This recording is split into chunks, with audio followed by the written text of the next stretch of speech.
We're going to move into turbo speed to try to kind of get through some of these themes. So please don't be offended if I kind of move you forward so that we can address some of the issues.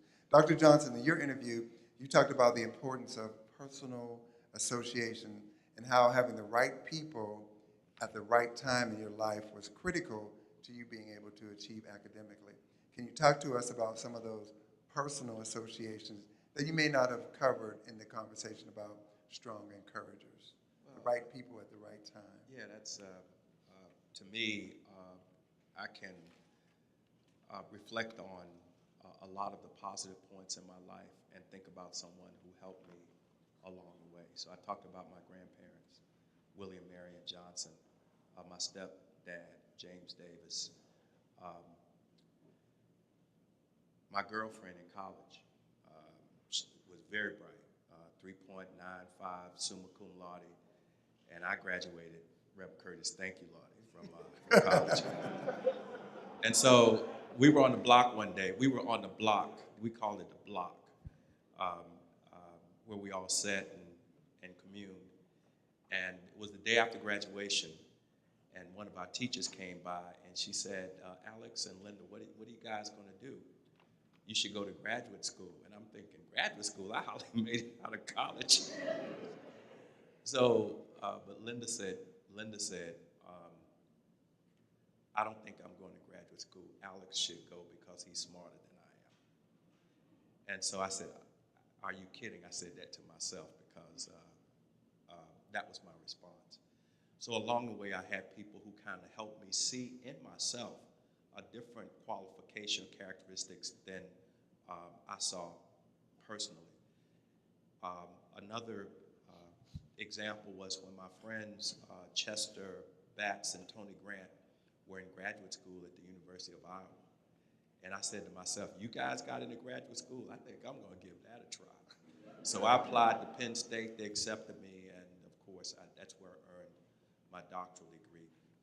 But these things happen to you, and I think if we open up our minds and our hearts, they can serve as, for lack of a better term, support mechanisms for helping us make the next determination. And my wife, Daphne, who has been, we've been together for 41 years now, and we've gone through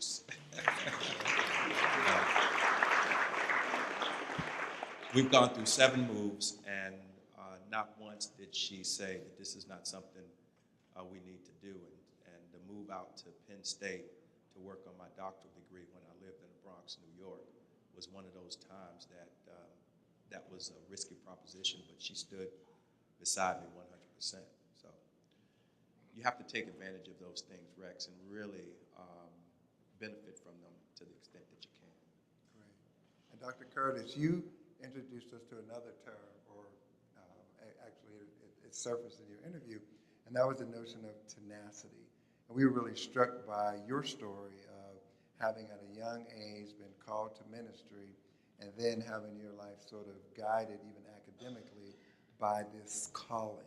So we're interested in tenacity as a success factor and wondered if you can talk to us about how you think tenacity can be nurtured in African-American young men and boys.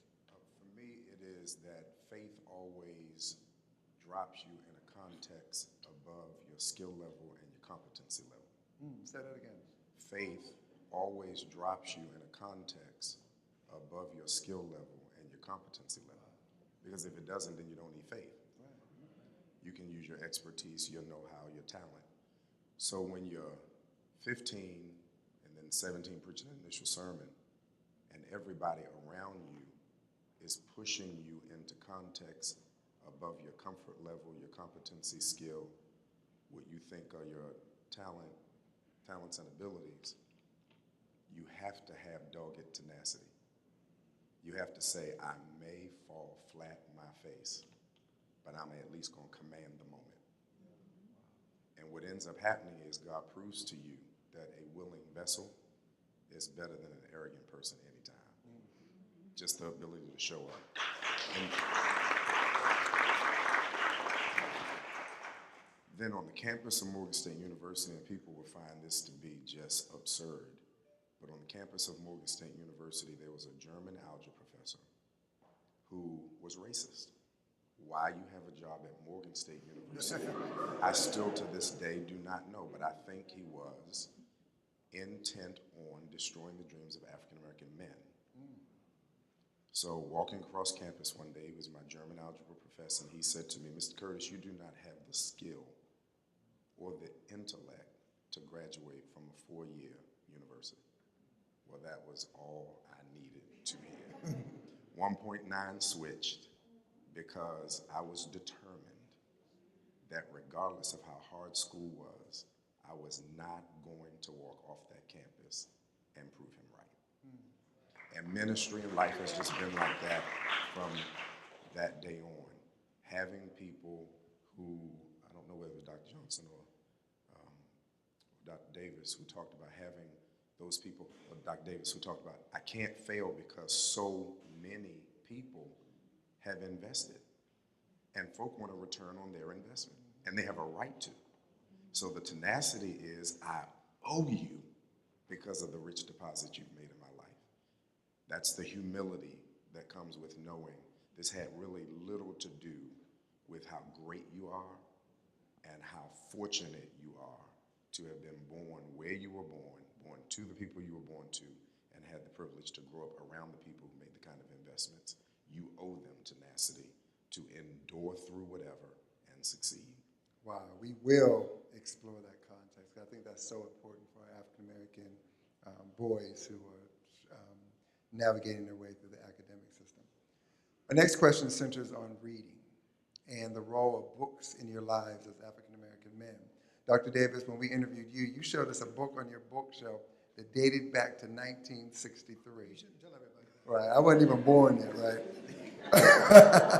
But it was your high school. It was your high school psychology book.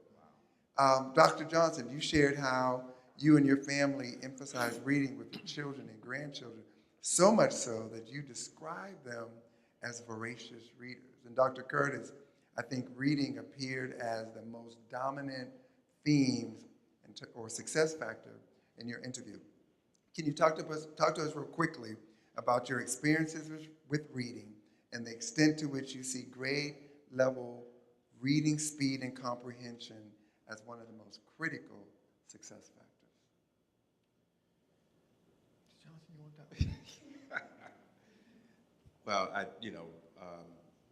reading is important. And, quite honestly, I did not grow up reading in elementary school or intermediate school, but once I got to high school, I had an English teacher who really opened up my mind to a lot of great literature. Franny and Uzuri, for example, books by John Steinbeck, books by James Baldwin, The Fire Next Time. And I took that all in. Once I read my first book, I just wanted more and more and more. And what you learn from books is that you can live vicariously, and that people who exist in those books suffer the same difficulties that we do, but yet nonetheless they serve as role models for the type of tenacity that Reverend Curtis already described. With respect to my children, my son probably set the path for my daughter because he started reading when he was 3 years old. And I taught him out of all books, a Dick and Jane book. How many of you remember that Dick and Jane book? There was not a blackface in any of that, but it was the way that it was laid out in terms of the sight words and the ability to practice your sounds and different things. It was perfect for little 3 or 4 year old kids. So the next thing I knew, I walked into the bathroom and my son, excuse the description, was sitting on the toilet. And in his hands, he had the encyclopedia, 4 years old, reading it.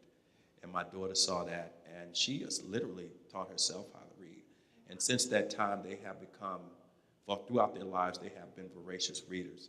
They don't believe in electronic books and things. They like to have the real thing. So both of them have just, loads and loads of books in their home. But nonetheless, I think what we have to do is encourage our children to read by reading to them first and foremost, because if we don't, then they're not going to be able to become members of what Larry describes as the world of ideas and the life of the mind, because it's through reading where you can really understand more, I think, extensly what this world is all about and how it presents itself to all of us.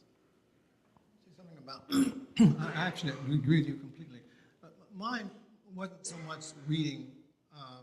Actually, your kids are much smarter than mine, that's for sure. My kids can read until they were, I don't know, 12 or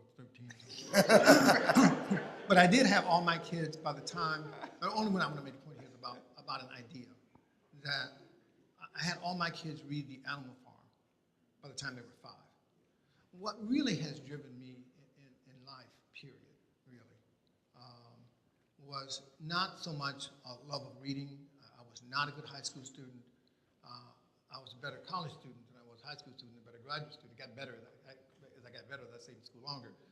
But what did it is I had a question. I wanted to know things. And it was a question that I had. It's a book that I'm writing now. And the title of the book and the question was, when I was 7 years old, I asked this, I remember where I was. I was down from the Big Bethel Church. I can remember where I was, walking down the street from my house. The church was coming up, and I asked myself this question. If we were slaves, why are they angry with us? That question stayed with, I don't know, I was always a lot of race stuff in my house. Race has served my life like religion has served other people's lives, like economics has served the Marxists. It was always the cutting edge. It's all I've ever done is thought about, wrote about race. And that was the question. And I was into my doctoral program before I really found a good answer to that question, because it seemed to me as a kid at 7 that if we were the slaves, we're the one that should be angry. So this book that I'm in is called Why Are They Angry with Us? And it basically answers this question. If you want to find out the answer to that, you have to buy this book. Dr. Curtis, you want to talk about reading? Dr. Davis talks. I would take a flipped angle and say, a couple of months ago, I was reading a book, and it had a quote in it from folk who collect stats, who said, one reading of the New York Times today is equivalent to a lifetime of reading for a person born in the 18th century. And that just, it stays on my mind. So when you talk about the importance of reading and introducing it to an African-American male as early as possible, I think from the opposite angle, how much information is not being internalized every day. We're not encouraging young people to read. There's one statistic that I just learned myself yesterday. It's some of the foundation people might be interested in this. About reading, they recently found out that it's about the environment, and that 2 generations of being in a poor environment reduces IQ by 8 to 9 points, which is the equivalent of 2 to 4 years of school. That was one of the most powerful figures from data stuff. It's just incredible in terms of the environment. I shouldn't say that when we're talking about the environment. But again, in terms of it influences reading scores and those kinds of things, that place is so, in fact, the name of the book is called Stuck in Place. But that's how place is so very important. It's amazing as a university professor when I'm counseling my mentors, and one of the questions I'm always interested in is sort of reading speed and comprehension. So I ask students, how many books do you read in a month? Or I ask students about their reading patterns, and amazingly, the majority of them will say, I don't read leisurely. I only read when I have to. I read textbooks, and in the summer, that's not entertainment for me. And so my thesis and my point to them is usually, well, as African American men, we tend not to do anything we don't do well. So when someone tells me they don't like to read, it's usually a trigger for me to have them think about their reading speed and comprehension. And I think that's a crisis. But if you think it is a crisis, because if you think about it, this country was built on words. If you think about the Declaration of Independence and the Emancipation Proclamation and all of those documents that really sustain this country. And when you say to people that you don't like to read, then I think that's an affront not only to you, but to this nation and what it's built upon. And unless we help our young people understand that reading is important for their survival, then I think we're going to be at a standstill. Already this country is stagnant in terms of its educational attainment across the board. And when you add in the gap between white students and black students, and that gulf is widening, then we have a difficult moment in history, and we've got to do something about that. Critical. And my producer back there is holding up a sign that says, "Oh, stop." But I got to get to this last question. It's the final question. Thank you, producer. So we're familiar with statistics associated with single families and black homes.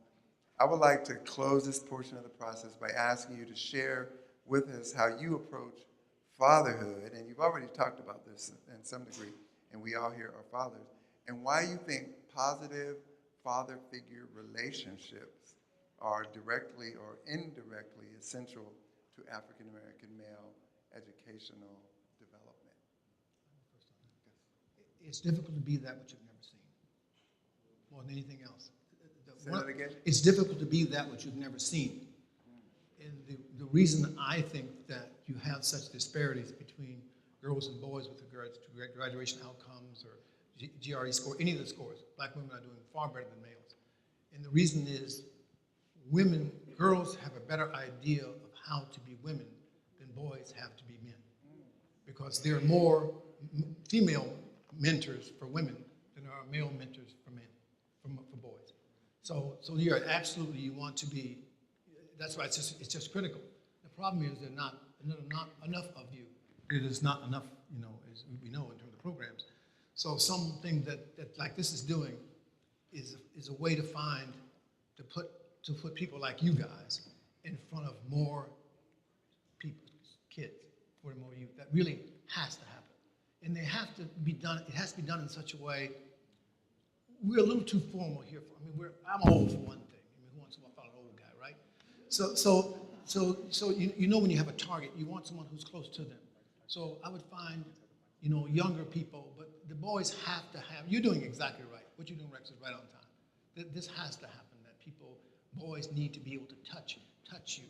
They don't really know. I never saw a black PhD until I went to school.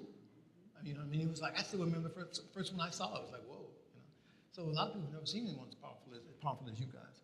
So anyway, that's what I think. That's why I think the relationship with the boys is so important. But the problem is, there's just not enough of us in contact with enough black boys. And it's accepting in our position, even if it's not father biologically, it's father in terms of influence. Right. I'm amazed at how fatigued I am from younger men and the withdrawals they make from me. Because it's more than just teach me this scripture or bend me in the right theological way. It's teach me how to tie a bow tie. And well, I say because Rex is my bow tie hero. I didn't start wearing one until I met him. And there are brothers in our church who, when they schedule appointments, early on I'd be offended because I'm listening to them talk, and I'm like, I thought you were coming here because you had a spiritual crisis. And it wasn't a spiritual crisis, it was being around an older male.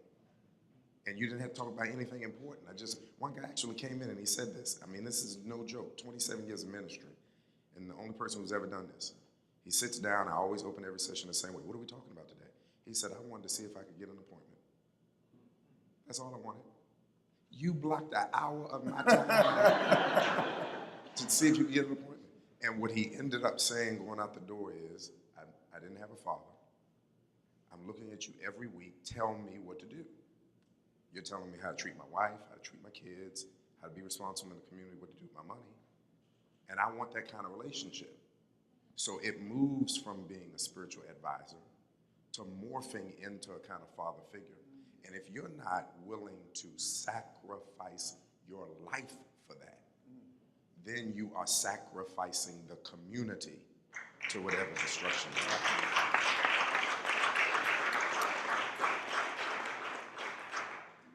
And quite honestly, I didn't know I was a good father until I saw my son be a father. And everything that I want to see in a good dad, I see in him.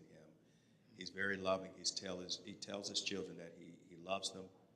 He sets boundaries for them, and they adhere to it. He's strict in terms of what his requirements are in terms of their education. And I think what we have to do is really help young black men in particular learn how to be better dads through examples like Dr. Curtis pointed out to us, and also by making sure that we have close connections with them, because at the end of the day, that's our responsibility as well. Thank you, gentlemen. We could probably go on forever talking about success factors that emerge throughout your interviews. You have lived amazing lives, and your stories are nowhere near their end. But on behalf of the Uzuri think tank, Robert Morris University, the Heinz Endowments, we thank you for allowing us to voyeuristically explore your educational experiences. We truly believe that your contributions will help us in our vision to identify success factors that will help us impact the educational experiences of black men nationwide. So we're going to turn up the house lights and take 1 or 2 questions for the audience, and then audience, we're going to engage you in this next process. I know you all have your little clickers and you're ready to try them out, so let's take a few questions from the audience. Up next, Dr. Robbins and Lamont Gilliam get the audience to participate. Leslie Ezra Smith takes the stage, and we interview audience members about their time at the event. All this and more when Perspectives returns.